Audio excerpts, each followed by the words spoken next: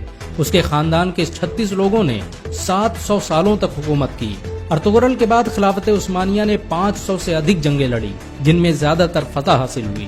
Ertugrul چٹانوں کی طرح سخت تھا۔ وہ جب اناطولیہ آ رہا تھا تبھی راستے میں اس کے پتا سلیمان شاہ کی ڈوبنے سے موت ہو گئی اور اس کے بھائیوں نے اناطولیہ جانے سے انکار کر دیا، لیکن ارطغرل اکیلے ہی اناطولیہ آیا اور صلیبیوں پر قہر بن کر ٹوٹ پڑا۔ منگولوں نے ارطغرل کو مارنے کی ہزاروں کوششیں کی لیکن وہ کبھی کامیاب نہیں ہو سکے، یہاں تک کہ انہوں نے اپنے دشمنوں سے بھی ہاتھ ملا لیا۔ بہت کم لوگ جانتے ہیں کہ صلیبی مسجد اقصی اور مسجد الحرام کو شہید کرنا چاہتے تھے، لیکن ارطغرل نے مسلمانوں کو متحد کر کے ان کے منصوبوں کو خاک میں ملا دیا۔ آپ کو یہ جان کر حیرانی ہوگی کہ یہودی 13ویں صدی عیسوی میں ہی اسرائیل دیش کی استھاپنا کرنا چاہتے تھے اور اس کے لیے انہوں نے مسلم دیشوں کو ختم کرنے کی سازشیں بھی رچی تھیں، لیکن ارطغرل کی وجہ سے ان کے سارے منصوبے فیل ہو گئے، کیونکہ جب سلجوقی سلطنت کو ختم کیا گیا تو ارطغرل نے اپنی حکومت کا اعلان کر دیا۔ 1923 میں جب ترکی کی خلافت عثمانیہ کا انت ہوا تو دستاویزوں سے پتہ چلا کہ خلافت عثمانیہ کو ختم کرنے کے لیے کئی سو سالوں سے سازشیں کی جا رہی تھی، یہاں تک کہ بہت سے یہودی مسلمانوں کے بھیس میں مسجدوں میں امامت کرتے تھے تاکہ مسلمانوں کے دلوں سے خلافت کی اہمیت نکالی جا سکے۔ ارطغرل نے سلجوقی شہزادی حلیمہ سلطان سے شادی کی تھی۔ اس کے دوسرے بیٹے عثمان کے نام پر ہی اس سلطنت کا نام خلافت عثمانیہ رکھا گیا۔ ارطغرل کے بیٹے عثمان نے جب ترکی میں عثمانی کرنسی کی شروعات کی تو اس پر چھپنے والا پہلا نام ارطغرل غازی کا تھا۔ 2014 میں ترکی کے راشٹرپتی رجب طیب اردوغان کے کہنے پر ارطغرل کی زندگی پر ایک ڈرامہ بھی بنایا گیا۔ ارطغرل کی زندگی پر بنا یہ ڈرامہ اس سمے دنیا میں سب سے زیادہ دیکھا جانے والا ڈرامہ ہے۔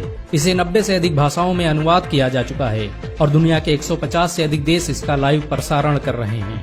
امریکہ نے جہاں اس ڈرامے کو خاموش بم کہا ہے تو وہیں اسرائیل اسے دنیا کے لیے خطرہ بتا رہا ہے، کیونکہ انہیں ڈر ہے کہ مسلمان کہیں پھر سے خلافت کی بات نہ کرنے لگ جائیں۔ سچ تو یہ ہے کہ مسلمانوں کے دلوں میں ارطغرل کا نام آج بھی زندہ ہے، مسلمان انہیں آج بھی عزت کی نظروں سے دیکھتے ہیں۔ اگر ایک مسلمان ہونے کے ناطے آپ کو گرو محسوس ہوا ہو تو اس ویڈیو کو لائک اور شیئر ضرور کریں۔ ایسی اور ویڈیو کو دیکھنے کے لیے ہمارے چینل کو سبسکرائب کریں، گھنٹا ضرور